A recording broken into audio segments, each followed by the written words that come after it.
হঠাৎ করেই যদি বাসায় হালিম খেতে ইচ্ছা করে তাহলে কিভাবে ঝটপট হালিম তৈরি করবেন সেই রেসিপি আপনাদের সঙ্গে শেয়ার করব। আসসালামু আলাইকুম, সবাই কেমন আছেন? আশা করি খুব ভালো আছেন।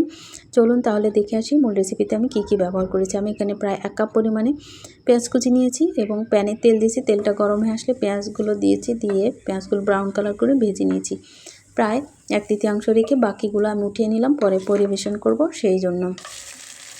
এখানে প্রায় আধা কেজির মতো খাসির মাংস নিয়েছি, পরিষ্কার করে ধুয়ে ছোট ছোট করে কেটে নিয়েছি।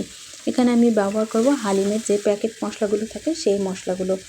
এখানে কিন্তু আর এক্সট্রা কোনো মশলা দেওয়ার দরকার নেই, শুধুমাত্র আপনার স্বাদ মতো লবণ দিবেন আর মরিচ কুচিটা দিবেন, কাঁচা মরিচ দিবেন। আর মরিচের পরিমাণটা আপনাদের ইচ্ছা অনুযায়ী ব্যবহার করতে পারেন, যে যেমন খাবেন ঠিক তেমন দিবেন। আর কোনো মশলা এক্সট্রা দেওয়ার দরকার নেই। এখানে আমি মাংসগুলো সুন্দর করে কষিয়ে নিব এবং সেদ্ধ হওয়া অবধি অপেক্ষা করব।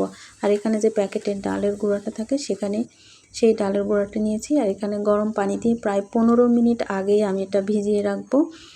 আর ভিজিয়ে রাখার সময় অবশ্যই একটা চামচ দিয়ে সুন্দর করে নেড়েচেড়ে দিব, কারণ দলা পেকে যাবে। অলরেডি আমারটাতে একটু দলা পেকে গেছে, তারপর এটা নেড়েচেড়ে সুন্দর করে স্মুদি করে নিব, কারণ এটা সঙ্গে সঙ্গে যদি নেড়ে না দেন তাহলে দলা পেকে যাবে। আর ওইদিকে আমি যে মাংসটা দিয়েছিলাম সেই মাংসটা সেদ্ধ হয়েছে কিনা সেটা আমি বারবার চেক করে দেখে নিয়েছি।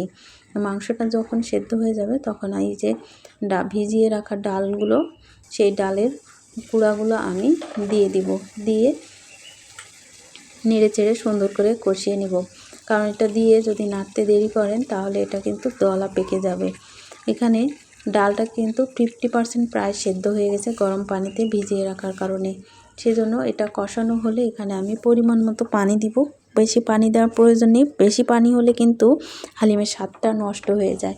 তাই এখানে সামান্য পানি দিয়ে আবার ঢাকা দিয়ে সেদ্ধ দিবেন, কারণ এখানে মাংস সেদ্ধ আছে, ডালটাও প্রায় 50% ফুটে আছে।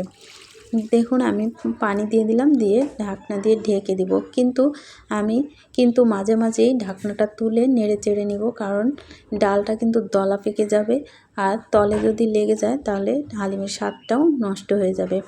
এইভাবে নাড়াচাড়া করতে করতে ঝোলটা যখন গাঢ় হয়ে আসবে তখন আমার হালিম রান্না একদম শেষের দিকে। পরে নামিয়ে নিয়ে আমরা শসা কুচি, কাঁচা মরিচের কুচি এবং পেঁয়াজের যে বেরেস্তা আর লেবু দিয়ে গরম গরম পরিবেশন করে নিব। পরিবারের সবাই আশা করছি খেয়ে এটা খুশি হবে। এটা কিন্তু দারুণ হয়েছিল। সবাই ভালো থাকবেন, আর আমার ভিডিওটি যদি ভালো লাগে অবশ্যই আমাকে লাইক কমেন্ট করে পাশে থাকবেন। আর যদি আমার ভুল ত্রুটি হয় ক্ষমা দৃষ্টিতে দেখবেন।